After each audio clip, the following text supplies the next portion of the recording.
नमो महावदान्याय कृष्ण प्रेम प्रदायिने कृष्णाय कृष्ण चैतन्य नामिने गौरतुषे नमः।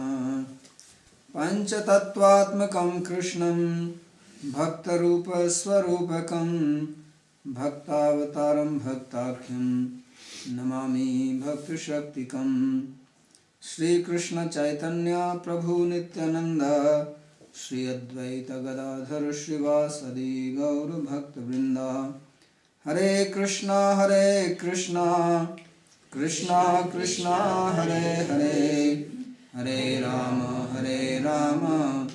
राम राम हरे हरे। जन्माद्यस्य त्वन्मयादितरतश्च चार्थेषुभिज्ञस्वराट् तेने ब्रह्म हृदय आदिकवये मुह्यन्ति यत्सूरयः। तेजो वारिमृदां यथा विनिमयो यत्र त्रिसर्गो मृषा धाम्ना स्वेन सदा निरस्तकुहकं सत्यं परं धीमहि। नारायणं नमस्कृत्य नरं चैव नरोत्तमं देवीं सरस्वतीं व्यासं ततो जयमुदीरयेत्। Reading from Srimad Bhagavatam, 3rd Canto, 32nd chapter, verse number 26. Teachings of Lord Kapila to his mother Devhuti, and he spoke about the different destinations of people after death depending on their karma. And after describing the various paths, he recommended to his mother to engage in devotional service. And the outcome of that is that one will have transcendental realization. Vasudeva Bhagavati Bhakti Yoga Prayojita Janeti Ashu Vairagyam Jnanam Yad Brahma Darshan. So what is this Brahma Darshan? This was described in this verse 26 which we were reading yesterday. Jnanamatram Param Brahma Parameshwara Paramatmeshwarah Puman Drishyadibhi Prithak Bhave Bhagavan Ek Eyate. So absolute reality is only one, but it appears differently to different types of spiritualists. And mainly there are three types of realizations: the impersonal realization, localized realization, and the realization of the Supreme Person, Bhagavan. So that's what is being described in this particular verse. And this is the central theme of Srimad Bhagavatam, which was stated earlier in 2nd chapter itself of the 1st canto. Vadanti tat tattvadas tattvam is jnanam advayam brahmeti paramatmeti bhagavaniti shabdate.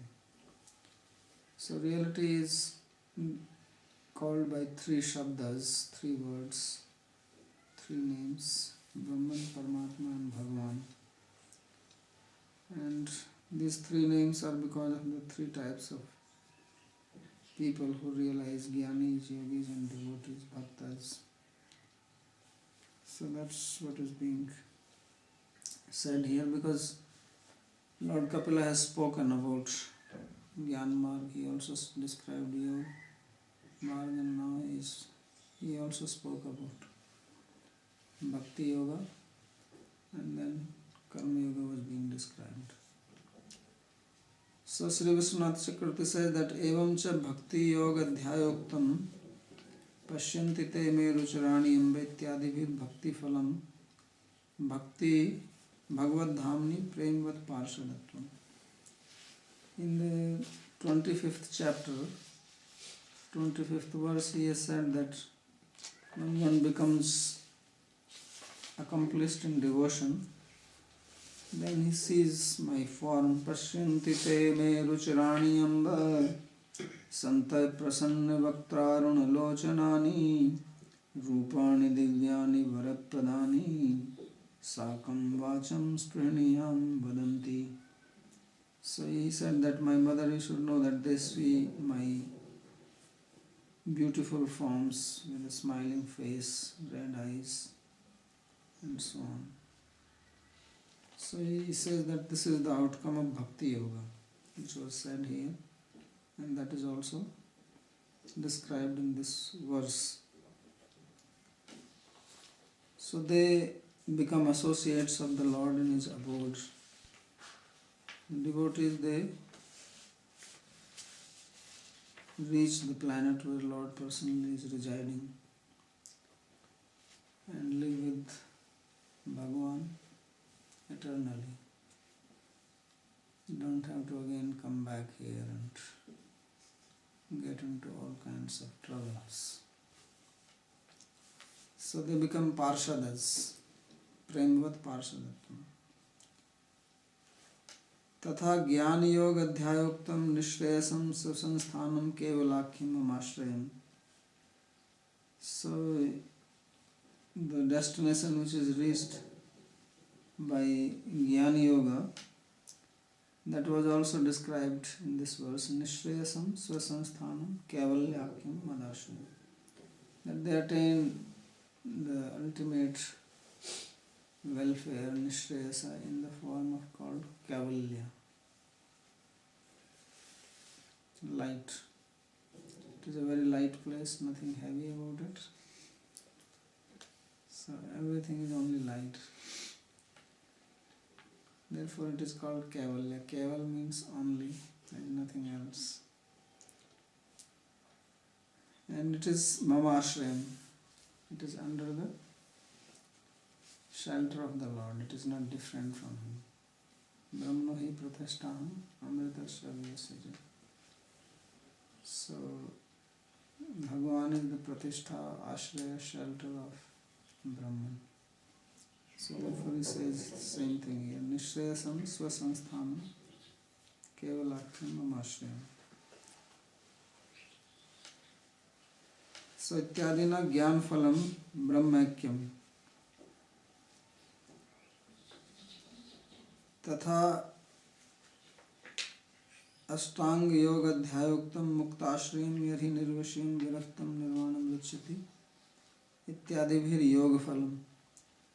And the outcome of yoga was described in 28th chapter, where we read that how a yogi, he meditates on the limbs of the Lord, and then finally he sees the Lord in his heart, and then he goes into Nirvikalpak Samadhi, taking away his mind from the form of the Lord. So he becomes Muktashrayam and Nirvishayam. Now he is not taking shelter of anything, no mantra, no form, nothing. And therefore mind is without any Vishaya. So that was described. And outcome is that he attains Nirvana. Just like the lamp is shut off, Deeparchi, so he also becomes finished. The switch is turned off, nothing more left. That's yogi. Yoga is chitta vritti nirodha. Everything is stopped. No external, no internal. So he says this is the yoga phala, Gyan Vairagyabhyam Mokshamed. So by this they get moksha, liberation, and by previous one they get oneness with Brahman, and the devotees they go to the abode of the Lord. These three things were described, which are summarized here. Sampratam tu tasmat tvam ityadina vasudev ityadina cha tat sarvam bhakti yog jnana yog phalam kevalaya eva bhaktiya siddhyati iti uchyate. So now he has said tasmat tvam sarvabhavena bhajasva parameshthina. After describing Bhakti Yoga, Jnana Yoga, Ashtanga Yoga and also Karma Yoga, he says that you just follow Bhakti Yoga. Because after hearing all this, one may think that, so what do I have to do? Because there are so many paths to be followed. Some people say just do bhajan, some people say no, you should preach, you should do parikrama only, or study shastra, or go seva, or meditation, right? Or book distribution. So all kinds of things are prescribed. So what is to be done? So he's telling, in case one has confusion, at least to his mother, he said that as far as you are concerned, tasmat tvam, that therefore you sarva bhavena bhajasva parmeshwaram, just do bhajan and forget about the other processes. And so what will happen, that all that which you get by Bhakti, Jnana, Yoga, all this will become available simply by Bhakti. Because Bhakti can give anything. Akama sarva kamava moksha kama dharada tivrena bhakti yogena yajeta purusham param. In second canto, Sukadeva Goswami, he has given this statement after giving a big list that who has to be worshipped for what reason. If you want beauty, then worship Uma. If you want power, then worship this Indra. If you want Prajni, then Prajapati. If you want a good wife, then Shiva. All kinds of worships are prescribed there. Varuna and so on.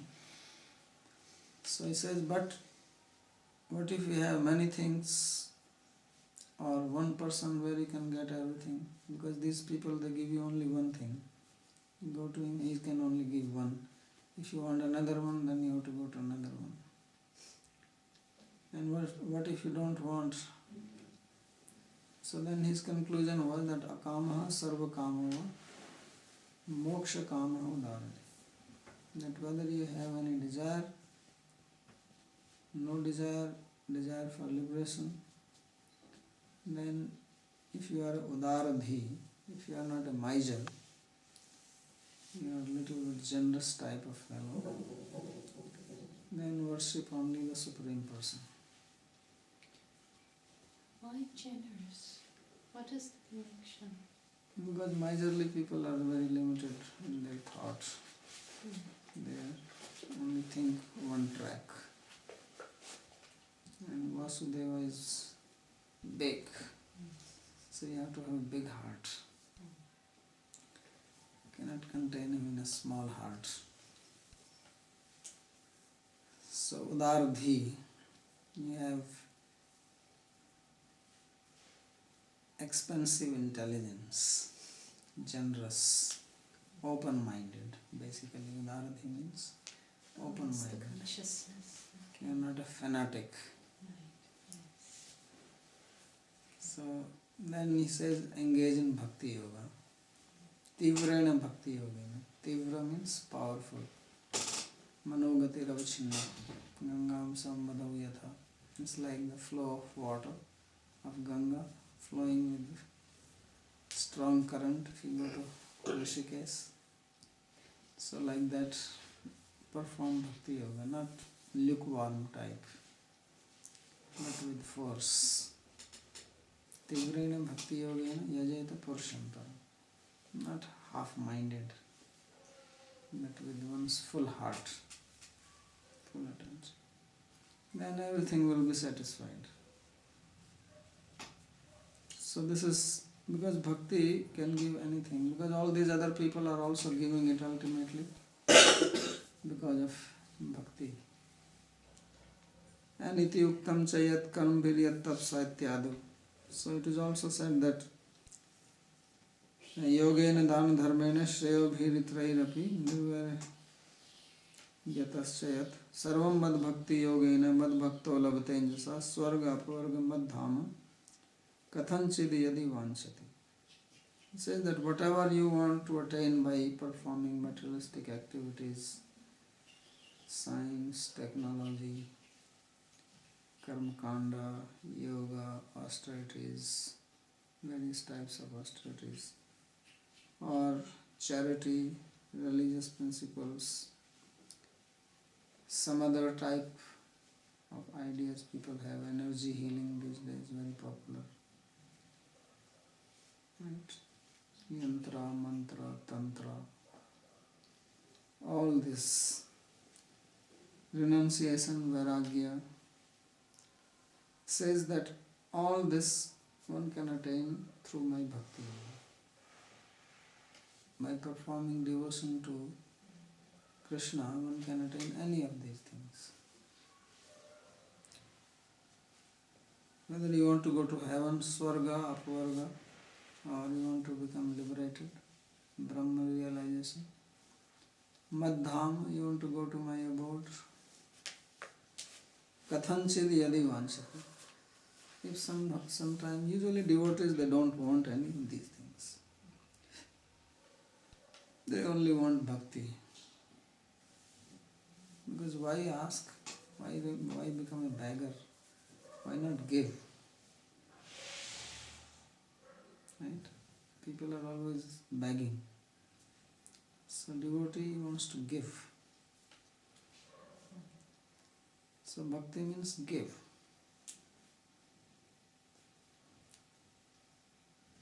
So give oneself, give service. That's what is called devotion, devoted. But if sometimes he also has desire to get something, and Krishna supplies. Kathanchit, sometimes. Yadi vanchati, is a condition. So this Krishna himself says in 11th Canto, 20th chapter, verse 32 and 33.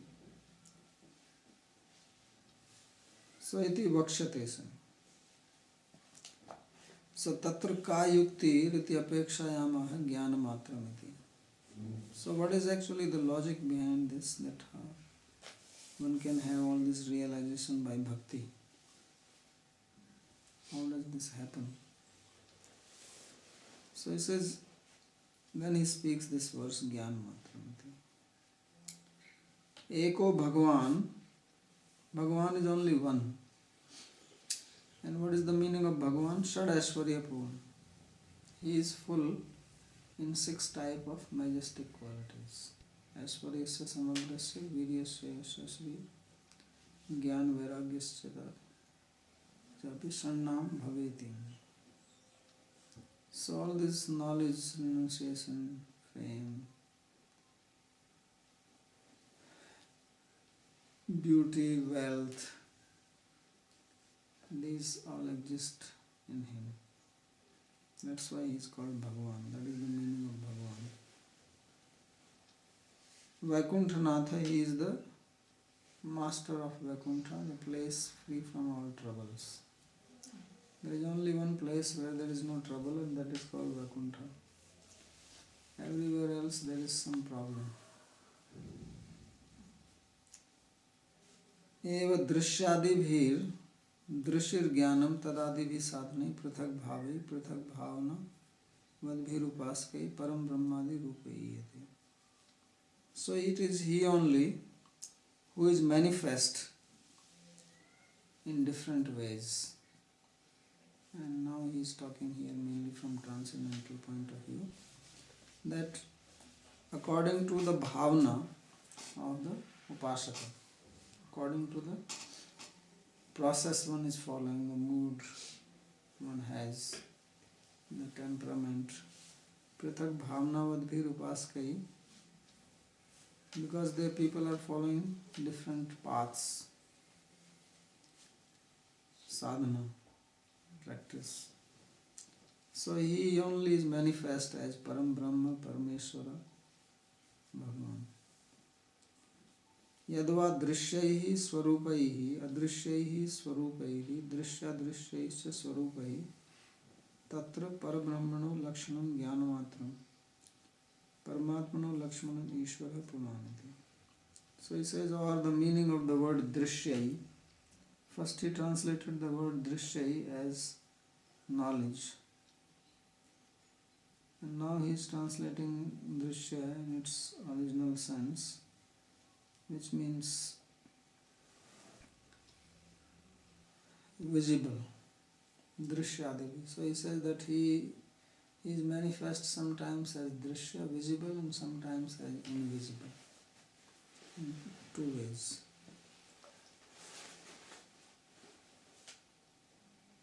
So he has drishya swarupai and adrishya swarupai, visible feature and invisible, and both visible and invisible.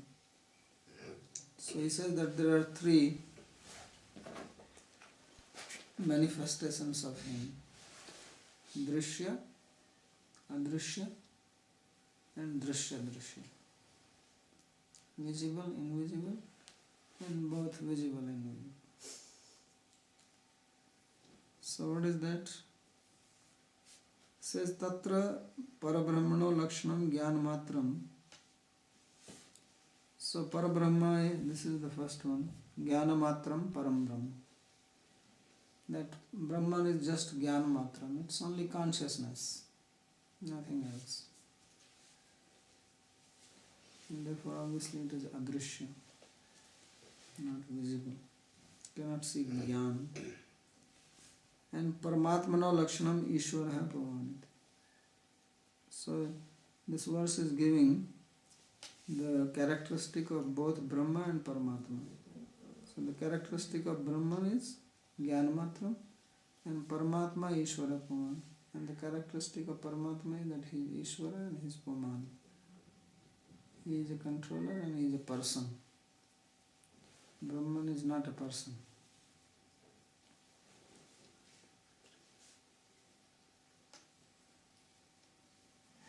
तेन भगवत एव ब्रह्मत्वात् परमात्मत्वात् च भगवत साधन भूतिया भक्तिया एव स्वसाध्यम प्रेमवत् पार्षदत्वम ज्ञान योग साध्यम सायुज्यम च सिद्ध्यति. And because these are both manifestation of Bhagavan, because it says Bhagavan eka iyate, it is only Bhagavan who is manifest like this. So therefore by devotion to Bhagavan, Supreme God, then one can get, of course the highest thing is that you get prema and become an associate of Bhagavan. But you can also get the result of jnana and yoga if you want, Brahman and Paramatma. So that's what it says. Premvat parsadatvam siddhyati. And jnana yoga sadhyam sayujyam sa siddhyati. You can also get sayujya mukti if you want, by performing bhakti. Nacha tatha brahma sadhanena jnanena paramatma sadhanena yogena va premavat parsadatvam siddhyati. But if one follows the path of Jnana Marg, which is to achieve Brahman realization, then one cannot become a Parshada or associate of Bhagavan. That is not possible. Or if one is practicing Yoga Sadhana to realize Paramatma, one cannot become a Parshada or associate of Bhagavan. That means by following Bhakti Yoga, one can get the result of Jnana Sadhana or Yoga Sadhana. But if one is practicing Yoga or Jnana, one cannot get the result of Bhakti Yoga. And Bhakti Yoga is superior. So why he says this? He says Pramana Bhava. So there is no proof anywhere that somebody practiced yoga and became an associate of Bhagavan. Or somebody practiced Jnana Marg and became an associate of Bhagavan. That is not possible. Atra brahmano nirakaratvat adrishyam swarupam. He says Brahman, because it is formless, is invisible. Because he said there are drishya and adrishya. So it is Adrushya Swarupa. And Paramatma, he says he is also Adrushya. Nobody sees him. He says Nirakaratva, Adrushya, he is also like Nirakar. Sometimes, some people will say, it's not that Paramatma is actually always sitting in your heart. He is also Nirakar. Only if you desire, then he may come. So therefore he says, Kechit swadehantar hridaya vikase pradesha matram purusham vasantam. So only some people sometimes, they can see the Paramatma form in their heart as the size of a thumb. Not that he is always there for everybody. Kechit Swadeha Hridayant, in the area of the heart, in the body, he can be realized.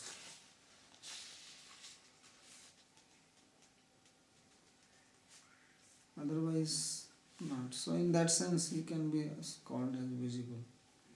And then he says Sahasra Shirsha Purusha Sahasra Aksha Sahasra Pat. So Ityadi Sutyacha Kesanchin Mate Sakaratvat. So he says according to some people he has a form.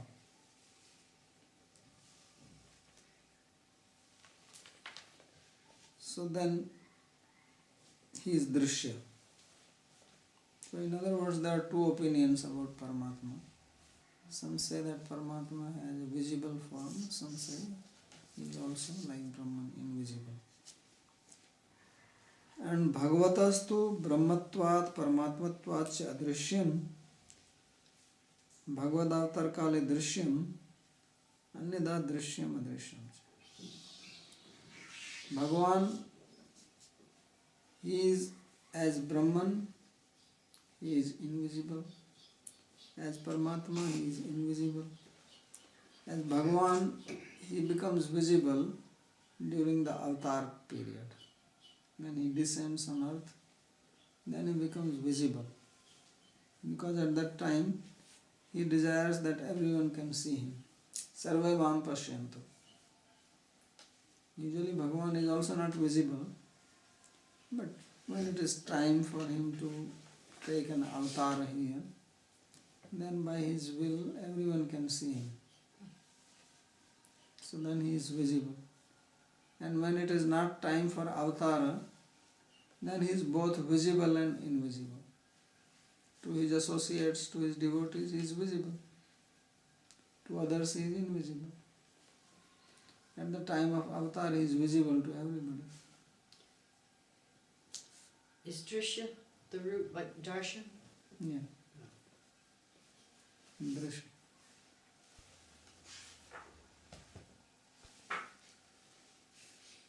Yaduktam Vishnu Purane Prathame Anse. So as it is said in Vishnu Purana, in the first chapter part, Prakritam Brahma Rupasya Vishnu Sthanam Uttamam Tatra Vyakta Swarupo Sau Vyakta Rupo Jagatpati Vishnur Brahma Swarupena Swayameva Vyavasthitaha. He says that Brahma Rupa, the form called Brahman, that is the basic place of Vishnu, Anuttamam.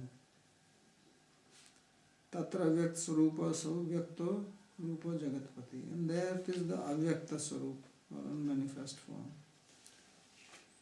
of the Master of the universe, who has a manifest form. Vishnu Brahma Swarupena Swayameva Vyavasthita. So Vishnu Puran says that Vishnu himself is situated as Brahma. Iti asya artha anuttamam nikrishtam. So he says that the meaning of the word anuttam here is nikrisht, or lower. That this Brahman is the lower form of Vishnu. It is not a very high feature. Tatra prakrite avyakta swarupa Tena prakrite uttama sthane vyakta rupa. So he is the prakrit or basic, that is the avyakt form, and aprakrit is the uttama sthana, or the superior, that is the manifest form of Vishnu himself. So this is a very nice explanation he has given of this verse, talking about Bhagavan himself manifesting in these three. Etavaneva yogena samagrene hiya yoginah yujyate bhimato hi artho yada sangastu krishna saha. So he says that by yoga, this actually is the supreme thing which can be attained. This always detachment and Brahma darshan. Yujyate abhi mato hi artho yad asangastu kritsnasa. That one becomes asanga or detached from everything else. No attachment to anything except to the Supreme Person Bhagavan. So that he said that this is the abhimat artha, or desired or approved. Trayanam eva upasakanam kamapi sadharanam dharma phala sadhakam aha. So he says that he now explains the general outcome of practicing dharma. Because earlier he was talking about people who follow dharma, and there were two categories of them.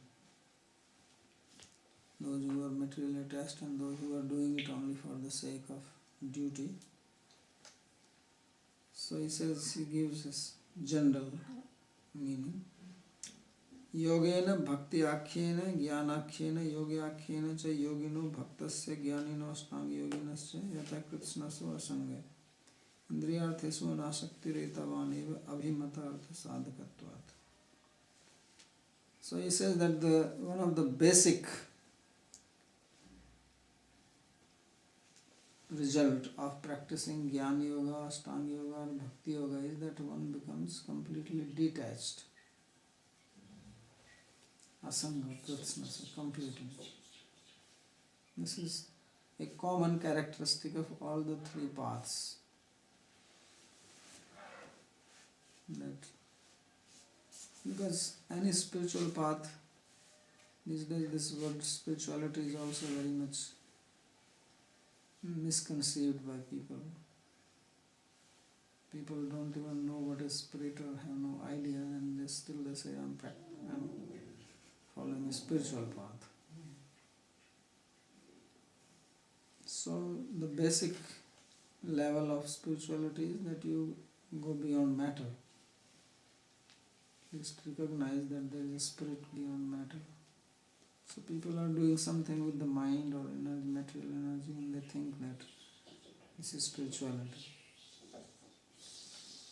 So spirituality is beyond matter.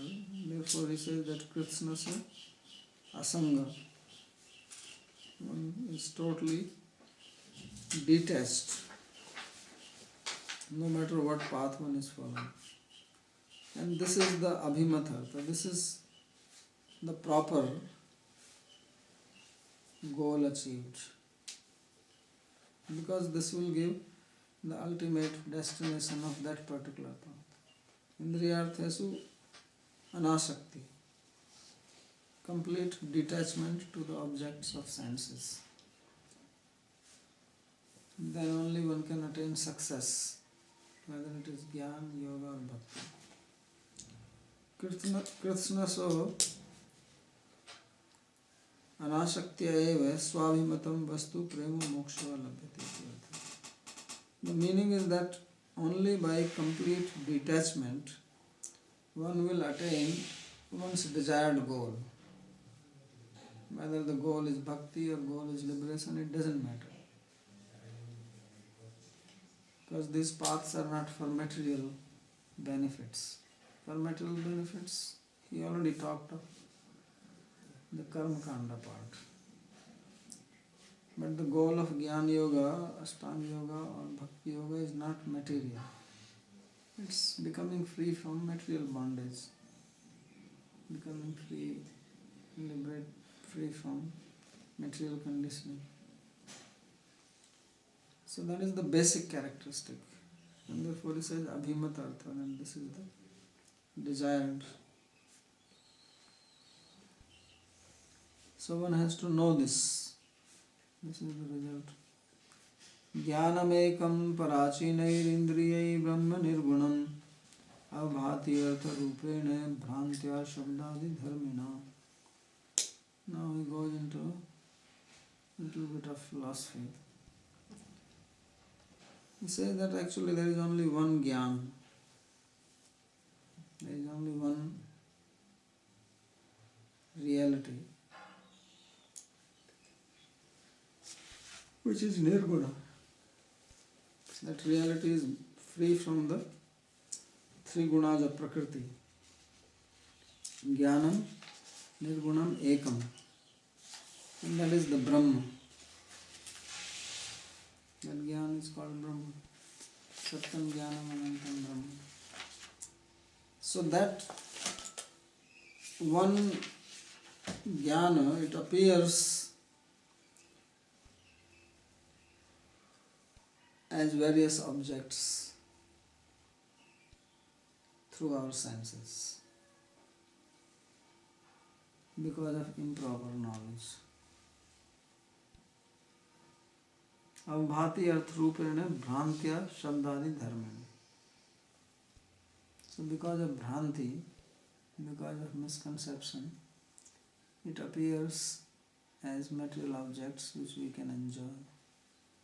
Otherwise, sarvam khalu idam brahma.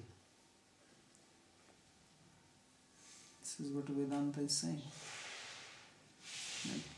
Vasudeva sarvam iti samahatma sudarlam. Krishna says that one who can see that everything is a Vasudeva manifestation. Such a person is rare. Vedanta is also saying the same thing. And Bhagavatam is saying, Isa Vashamidam Sarvam. Everything is manifestation of Isha. Isa Vasyam or Vasudeva, same thing. He is existing in everything. But what you said was that he also manifests as the sense objects. What you said was that he also manifests as the sense objects. he only manifests as sense objects because of our misconception. He appears as sense object. So to us it appears as a sense object. But he's not. It's not that he is a sense object. He is He Brahma. is this. Yeah. Rajju Sarpavat. Like a snake in the rope. It's actually rope, it looks snake to you. Because of the delusion, illusion, bhranti. So it is Brahma, appears as Brahma. So Bhrantya Shabdadi Dharmana. Then he gets the quality of Shabda, Sparsha, means sound, touch, taste. All these qualities appear because of misconception of the soul. Avbhati Artha Rupena. When the Bhranti is removed, then you will see that actually it is all manifestation of Brahman, Bhagavan.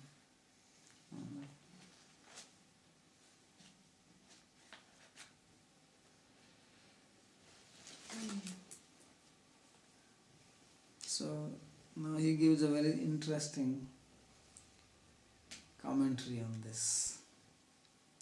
Because this is the opinion of Vivartavadis. The Advaitavadis, they speak like that. So So how he applies this verse, because suddenly this verse comes out of nowhere. Before it was said Bhagavan is manifest like this, now it says it's all Brahman, and later on he will say something else. So how to apply this verse? It's very intelligently explaining this. Jiva Goswami has also written a very nice commentary on this. So it says, Nanu bhaktir asmat chikirshita shrutau avgatacha. Says that our desirable thing is actually bhakti. Right? Yes? Any objection to that? No. And we have heard this from the Shruti, we have understood it. Jnana yoga api asmat jigyasya shrutau avgatam. And Jnana and Yoga, they were also object of our desire or knowledge. So we have also heard about them, we have understood about them.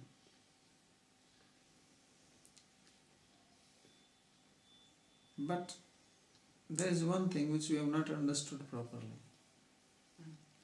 and that is this Advaita Jnana. So tatra yad advaitam jnanam tanna samyag avgatam.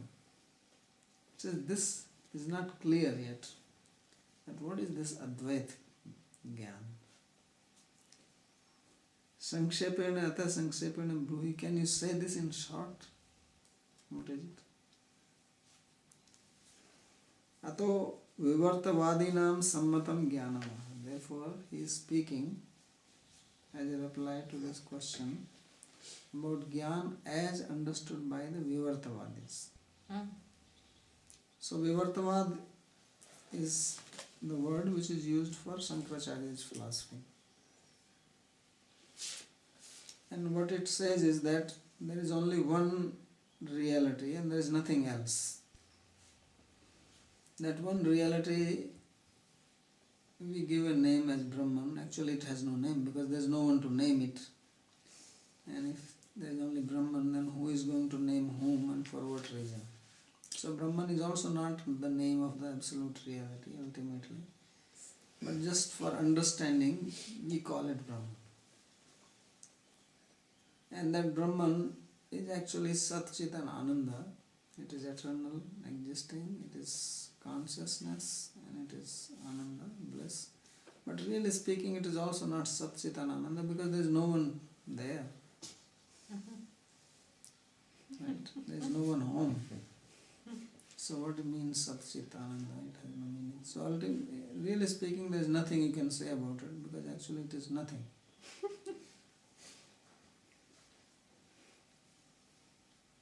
So you can call it Sunyavad or you can call it Advaitavad. Really speaking, it makes no difference because ultimately it is also same. So then what is this that we are seeing so many things here? He says this is not reality. It is only an appearance. Vivarta means appearance. That it appears but not real. And the famous example is the snake in the rope. So in India you have seen snakes, I am sure. And if you see a rope and there is not enough light, then you see snakes. So in the summertime we have snakes here also. In this summer we saw snake few times. Jay also saw one, right? I'm going to the other side. Sometimes they came also into the basement, in the kitchen also. One day it was hanging on the tree.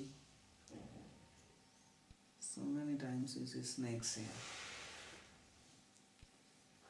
So now when you have seen the snake and you know that snake is death, At least we have heard it. But in India, every year, 50 to 60,000 people die from snake bites only. Every year. And because there's so many snakes here. In the villages, snakes everywhere. When you work in the fields, in dark, morning, you can step on it, they bite you, you're finished. Sometimes you die because of the poison, sometimes you die because you think it is poison. You also imagine. From the fear, yeah. So you can also die out of fear. Fear is also death. So it's a fact. At least 50,000-60,000 people die every year from snake bites. Because once the snake bites, then what do? There are no hospitals in all these village areas. And then there are local people. They may be sometimes successful. They call them Baigir.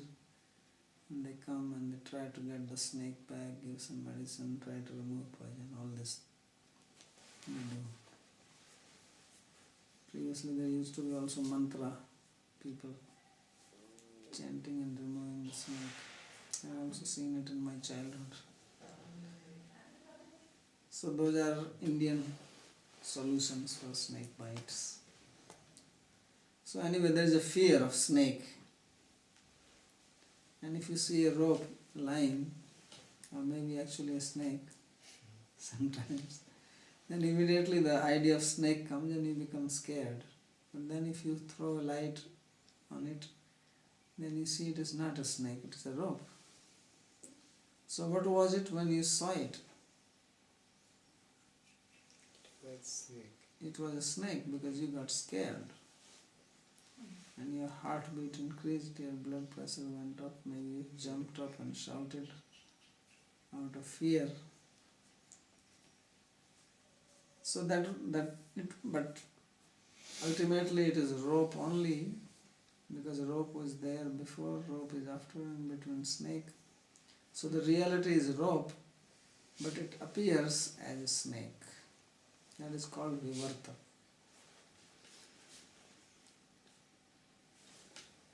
So literal appearance. Yeah.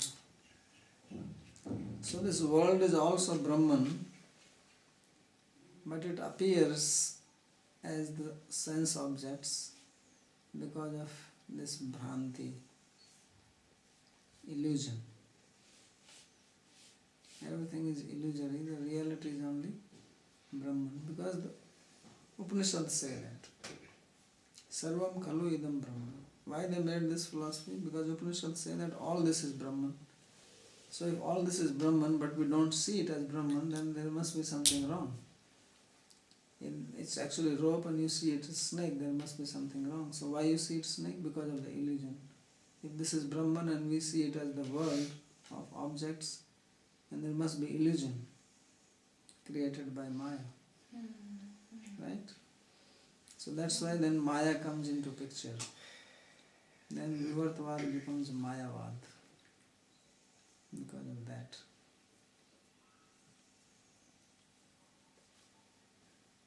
So then Maya means ignorance, which does two things. That it covers your knowledge and it creates the object. Avaran Shakti and Vikshep Shakti. It's like the rope is there. So first your knowledge of the rope is covered. So you don't see the rope as a rope. And then the snake is produced there by Maya. Then you start seeing that as a snake. And you don't see. So there is avaran, covering, and vikshep means showing the object. But in both cases,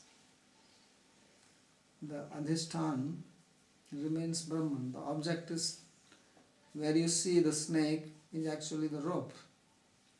The substratum or the foundation where you see the snake is rope. You see the snake in the rope.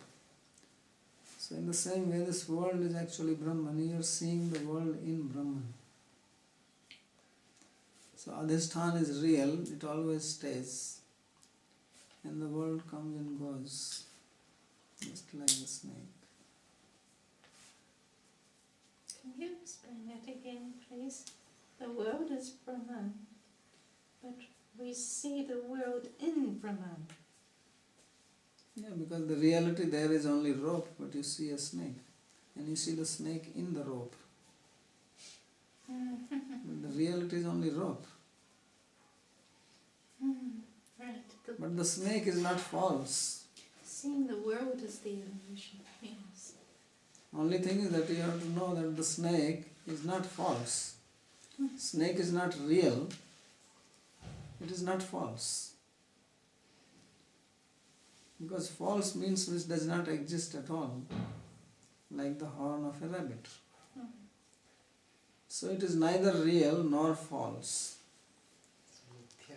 If it is real, then it will be existing all the time like the rope, whether you know it or you don't know it. And if it is false, you will never see it. So it is called mithya, which is neither sat nor asat, neither real nor unreal. It is neither real nor unreal. Na sat na asat bhava rupe. Sadasat vilakshana bhava rupa anadi.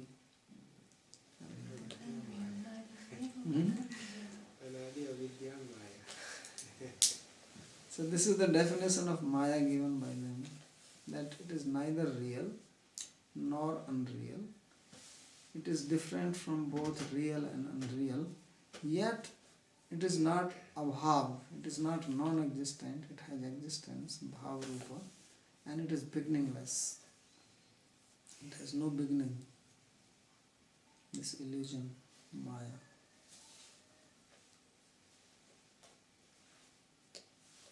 So that is called Vivartavada. First you have to understand what is Vivartavada, then only you will know the sloka.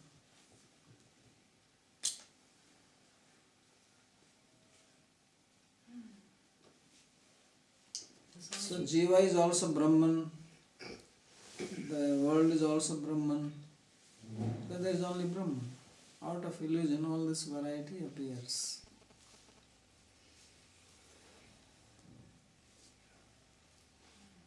Sa mrityu mapnoti yahi hai nana.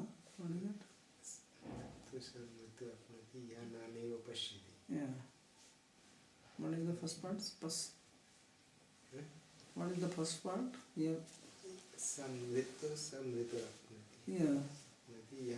Yeah, nana hi pashyati. One who sees here the variety, he attains death.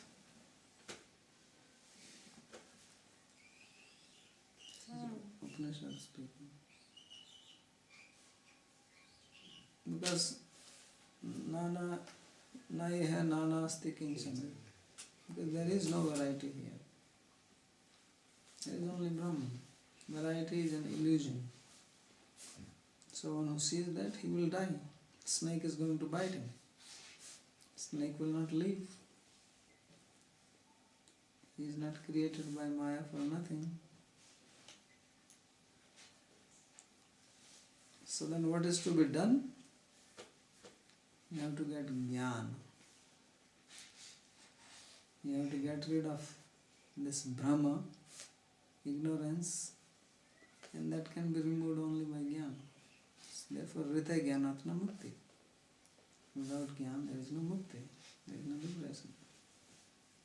And what is that jnana? Tattvamasi swetketi. That jnana is that you are that Brahman or Svetketu.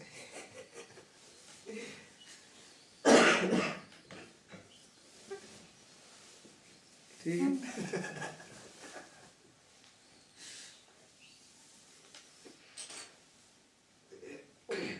So that's why Athato Brahma Jigyasa was started. It is for this reason that Vedyas, out of compassion, he wrote the Vedanta Sutra. When he saw that people were all in illusion, getting into all this karma kanda, performing and and suffering. Then he gave the essence, Athato Brahma Jigyasa. Try to understand what is Brahma. Because once you will know that, then Anavritti Shabdat, then you will become liberated, no more birth, because there is no birth. So this is called Vivartavad, and tomorrow we will read the commentary. Going to let us go to bed with this now. Swamiji, You have to know the Purvaksha. in terms of what you've been talking about, I've had a couple of experiences, like, I'll give you one example where in the mountains in North Carolina years ago, at my peripheral vision, I thought I saw this gorgeous black panther leaping through the mountains. And when I looked really, it was this old rickety pickup truck, black. Now, was this do you think some beyond material thing that then made a joke?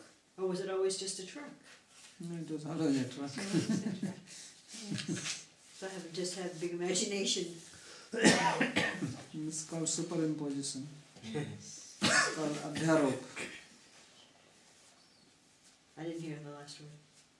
This is called Adhyarop or superimposition. Huh. Let's play It's it one now. thing that in the flash of a moment you think it's something.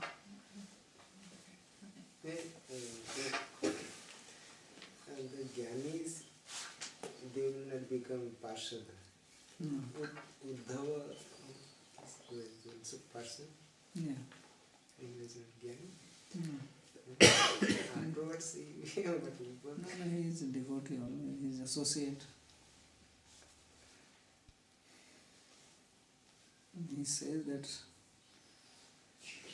you know that Uddhava is not less than me in a little bit. Krishna himself says.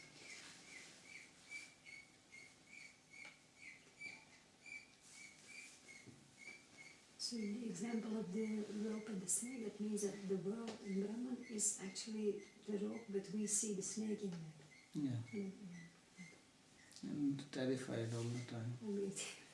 That's also. Therefore, in the Upanishad it said, Dutiyad vai bhayam bhavati. And the fear comes because of the two. So you give up the concept of two, you come to oneness, and there is no fear. Right? Nothing important. It seems similar to me. Why do the Upanishads... So I can also preach Vivartavad. Please don't. You're really good at it. These are the same Parishad. Got a full house This is then. Bhagavatam sloka. It can be turned into Vivartavad. You're actually very good, because the first time I walked in Shankar class, you were preaching this philosophy and I was scared because what is he saying? He's a bhakta and he's talking like this. Mayavadi. Well, it's coming in Bhagavatam, what can I do? I have to explain it. So why is there so much emphasis in the Upanishads on this? Because they have another meaning, all these statements. This is the way Shankaracharya has interpreted. But this is not the only way to see them. It's all a matter of interpreting. So is it just because of Buddhism that he did this, or?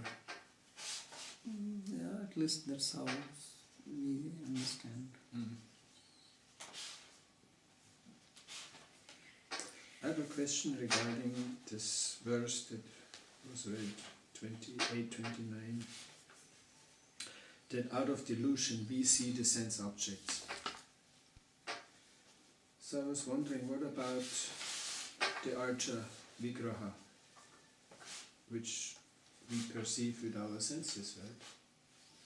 It is in that way a sense object. But you just wait when he's still going to talk now. That's why he has given an interpretation of this verse that this is only an answer if you want to know what is Advaita. He's not saying that this is actually the Siddhanta. Well, I'm aware of this, but it's just Because you see, when you read a book and you understand or you explain, then you have to explain the whole thing as one thing, not that you explain, okay, this is Vivartavad and this is another Vad and this is this. There has to be a flow. So he is explaining that this is not the Siddhanta. That's why I said that he made a comment like this. That he wants to know what is this Vivartavad. So he says, okay, this is Vivartavad. But Vivartavad is not the Siddhanta. So he, according to him, this is not a verse of Siddhanta the way he is explaining. Of course, this verse can be explained in another way. That by Bhranti, by delusion, we think these are objects of our enjoyment. And then, of course, it does not apply to deity, because you are not seeing deity as an object of enjoyment, but object of worship. So if you see objects as object of enjoyment, then this is a Bhranti. But if you don't see them, then you are not in Bhranti. If I see the deity as Krishna, yeah, then Vasudeva Sarvamiti Samahatma Sudurlabha. Vasudeva is everywhere and you're seeing him as Vasudeva. So then this verse is not speaking about such people. That is another way of seeing this. but what about people who do not have that vision? I mean, there's plenty of people going to temples and wherever, and They are also in delusion. Oh, They don't see the deity as so deity. then there is also no spiritual benefit, or very little. What spiritual benefit? They don't even know what is spiritual. They don't even know why they are going. And if they don't accept deity as transcendental, then why do they go to temple? For what reason? They Well, then you have all these stories in the Puranas from the mouse eating the givik and yeah, but he's not going to temple to have darshan of the deity. So why you include him in the category of these people? okay. That is Lord's grace on him. He is not going for that. Same impersonalists, the Vivartavadis, they also worship Krishna. But they don't get this benefit. Because they don't accept him as a transcendental person. If you don't even accept him as transcendental, then how can you get transcendental benefit? You are thinking that Krishna is also a product of Maya, then how do you get transcendence from that? isn't there a catch-22 in that? I don't know what is the catch-22. In the sense that you have to know he's transcendental first before you can actually get any benefit from him.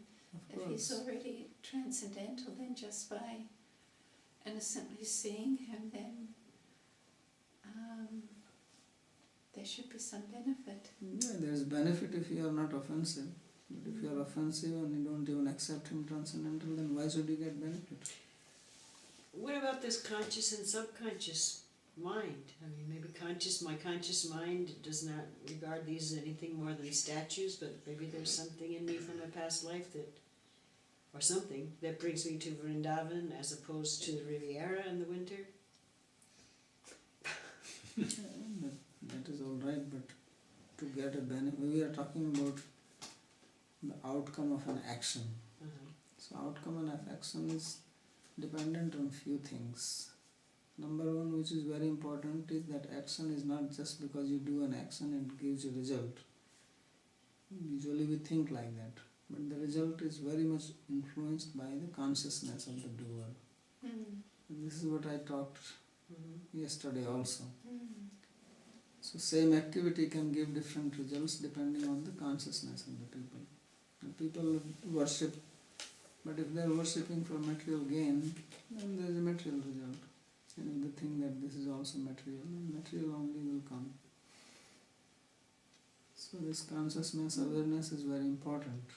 Now if you have come here because of some unconscious thing, okay, that will give you benefit, but you have to become aware of it. Even when the result will come, you have to become aware. Not that unconscious thing is giving you unconscious result and you are unconscious about it, that has no meaning. No, but I see that it's kind of like this saying from Eastern Chinese philosophy, it doesn't matter where you put your foot in the river, it's going to take you where the river is going. Yeah, but it's If you're willing, even though you don't quite understand why you stepped in this river at this point. That is there, but that is not the only factor. Those things are like if you put your finger in fire, it will burn you, they say, but there are different levels of influence. You may be immune to fire and it may not burn you. Maybe you are covered with a fireproof jacket and you may not get burnt. So we are also like that.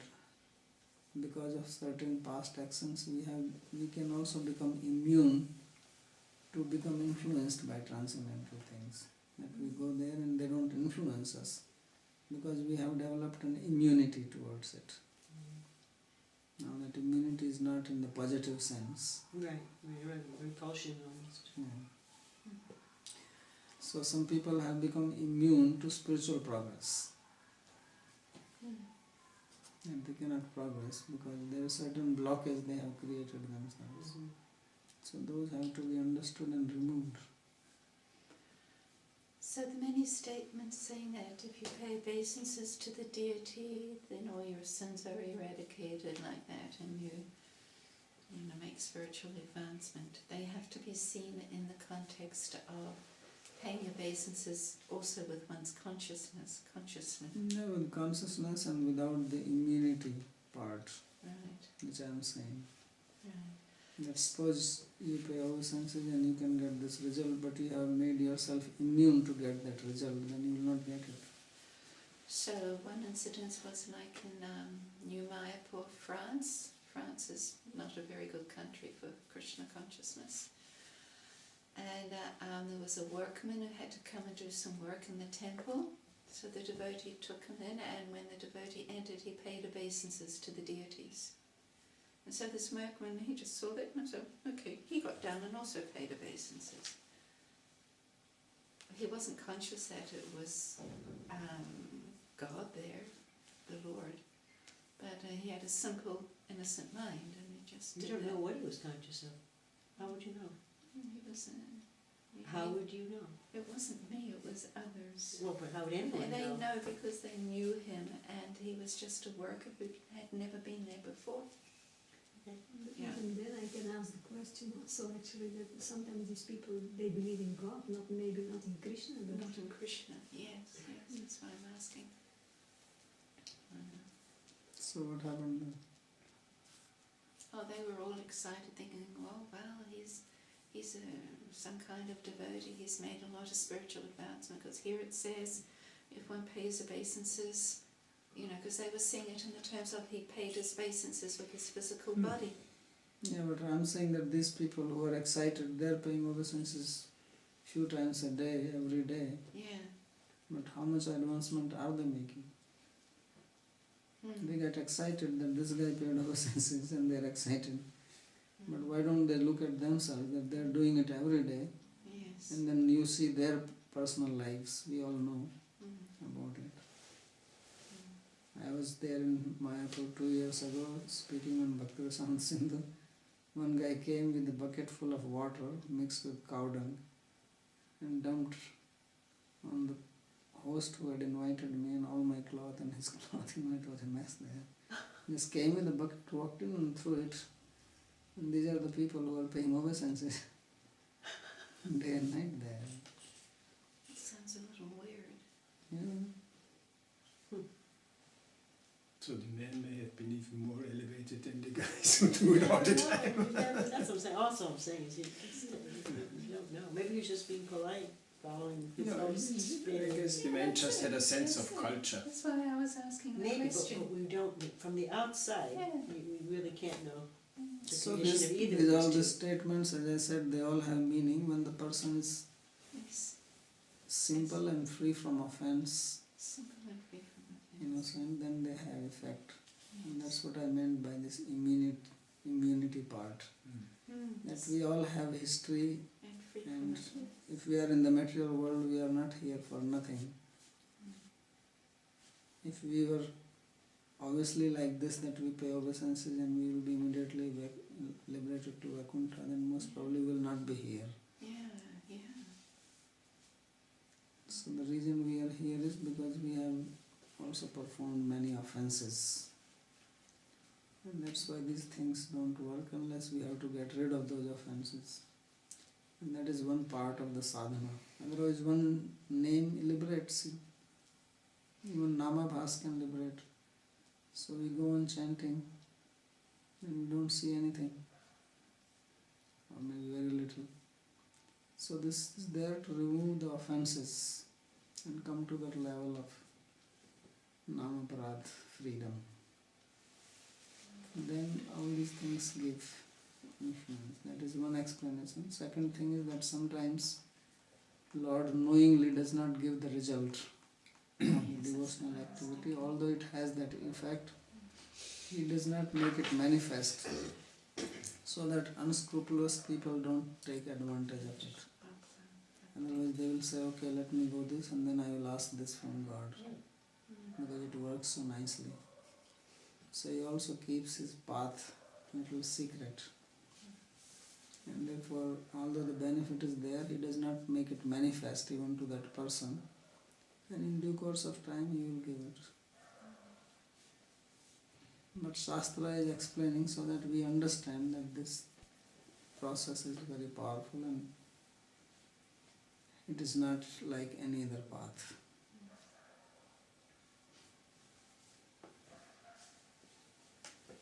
A question about, before I got philosophical, I heard Asanga is necessary on the three paths. May you tell me, or again, to remind me the three paths? Yoga, Jnana and Bhakti. Why would he mention in Bhakti, if Bhakti, Asanga is naturally? That's what he's saying, that these are the common characteristic of three paths. Of the three paths. He's explaining that this is the common characteristic of three. Yeah, I also want to attach another question to this. So, spiritual goal can only be achieved with complete detachment, you stated. And what means complete detachment, really? Means you have no interest in material enjoyment, no desire for that. So that is like the Shukadeva stage? The Shukadeva Goswami platform? Yeah.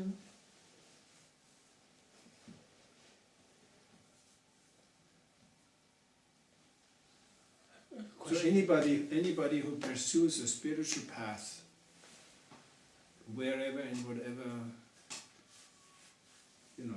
teaching, has to come to this.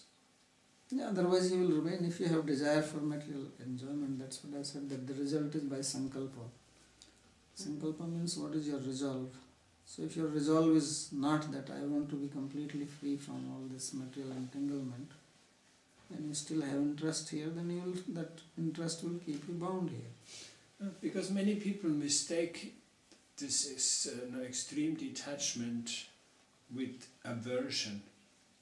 But we already spoke that in Bhakti, this was just 2 verses before, it happens naturally.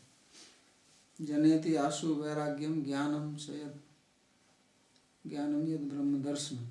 Right? That it gives natural detachment. You have no taste because you have seen the higher tastes. So why would you take interest in it? No, like almost a fear of enjoyment. No, a detachment means I can do it and I cannot do it. It does makes no difference to me, right? So But naturally in many religious paths and fear. things, you see that people, oh no, this is Yeah, but this is not Maya and this and this. And this is not a path of detachment, this is a path of devotion. And detachment happens naturally.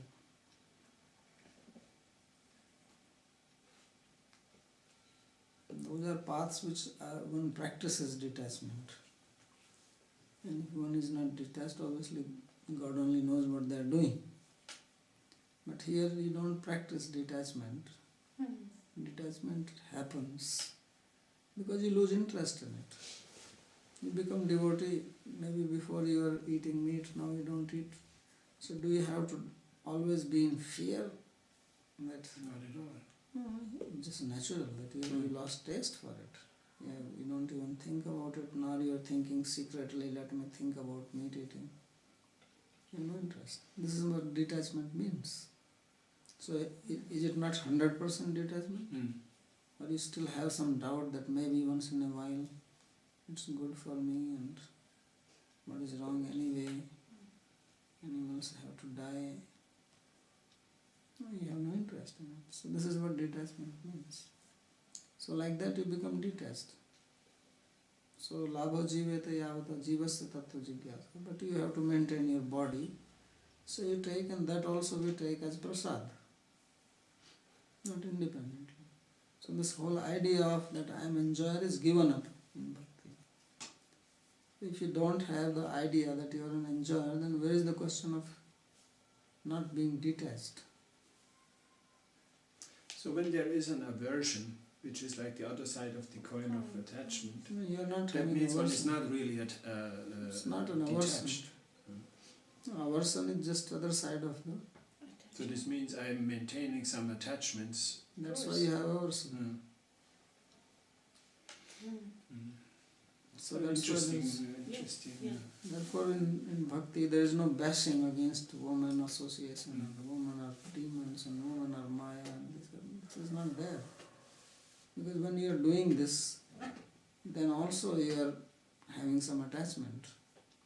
Otherwise why are you talking about it? Yes. Why do you talk about it? If you have fear of something, that means it is in your mind. That is another attachment. You are attached negatively. You can be attached positively. If you hate somebody, then it is a negative attachment. If you like somebody, it is a positive attachment. But mind is there in both cases. The whole thing in the 7th canto, this dialogue between Narada and Yudhishthira about Shishupal, killing of Shishupal. But how is that he got liberated? He was abusing Krishna. So he may be abusing Krishna, but his mind was fixed on him. And therefore, this is where there is something called prameyable and pramanable and pramatable. The power of the person, the sadhaka, power of the process and power of the object you are worshipping. So there are 3 powers in bhakti. That bhakti itself is most powerful, and then God whom we worship is the Supreme Person.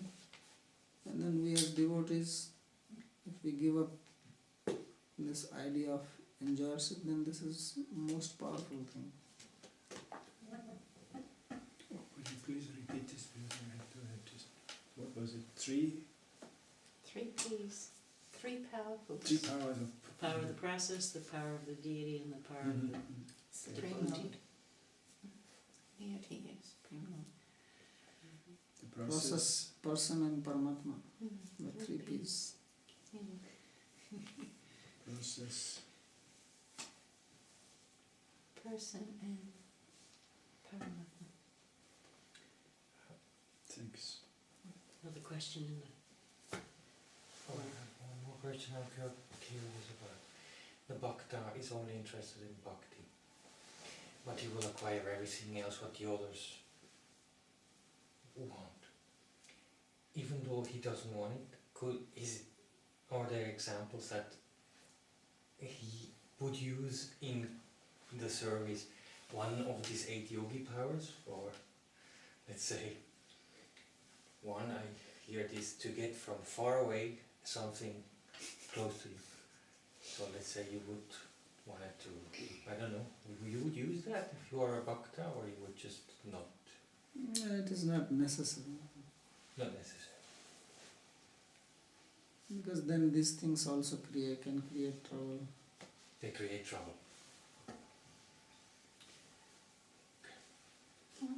One question I had is something said in the beginning of the class was that Kapila Dev told his mother specifically to addressing her to perform devotional service.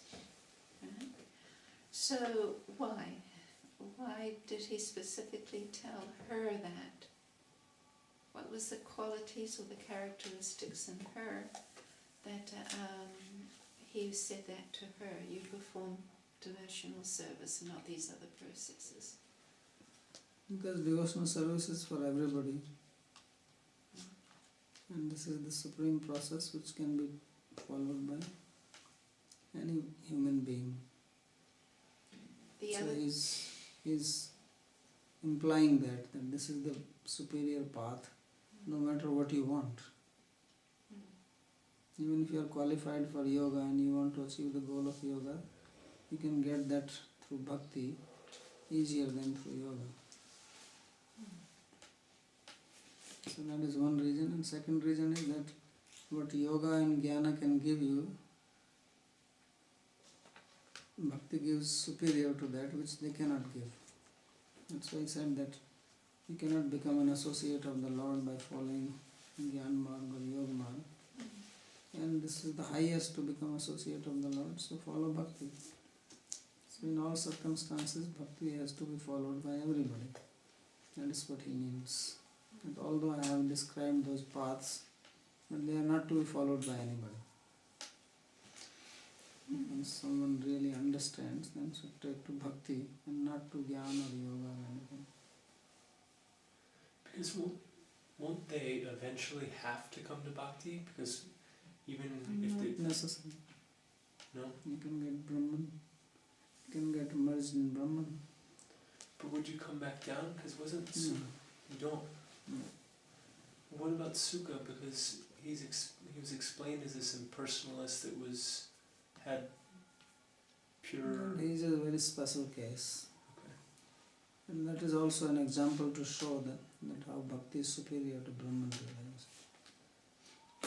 So once the yogi or the jnani is liberated... And then they don't come back. Okay. That's the end. Curtain is closed. In that verse, ye Anyarvindakshi Viktaman Arya Krishna Padanti. Klishyanti yet keval bodhalabde. Aru ye krishyan Param padam patanti anadrivi yushmadam. That is for people who are still within the material world. They have not attained Sayuja yet. That's why it says vimukta manina. They think that they are liberated. They are not really They are liberated. not really achieved. another question I have is that I thought you said that the Paramatma is not in the heart of everyone. Is that right? Yeah, if you want to meditate, then he can be there. Otherwise, it's not that he has to really stand there. Okay. He can manage his affairs without that. So the entity within the body continues as normal whether Paramatma is there or not. Yeah. Okay. So what is his function when he is there? That is only if you want to meditate on him, On then he him, can be that- present for your... It's for that Same, purpose. Okay. So then why did he say Lord? So that you can meditate. That I am there if you want to see me. But if you are not interested, then being him there or not there has no meaning for you. Right. And why he has to stand? He can, whatever he needs to perform, he can do it without having this form there. He has inconceivable powers. Right. He's the controller, and he can He can control control. from where he is. It's like if God wants to kill the demons, He doesn't have to physically come. He can kill them without physically coming, but He comes for the sake of His devotees. If devotees are not there, He will not come. And He can maintain without coming. So He comes because of the devotees. So in the same way, if somebody wants to meditate, which is also devotion, then he becomes available. Otherwise there is no need. He can do whatever he needs to do, controlling the material nature without being there. Without being there. And your life's actions and karma and everything just happens automatically. He Yeah, doesn't under his distant control. supervision. Okay. Okay. That's interesting.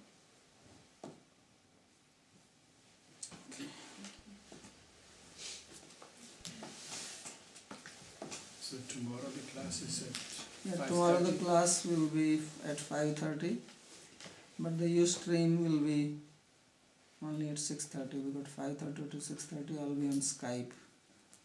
So if you want, you can come. But I will start Ustream only after the Skype class is over. Every Monday I give lecture on Skype to some devotees, professors in America. So it continues on the Chatusloki? or- Yeah. Chatusloki Bhagavatam. Bhagavatam Chatusloki.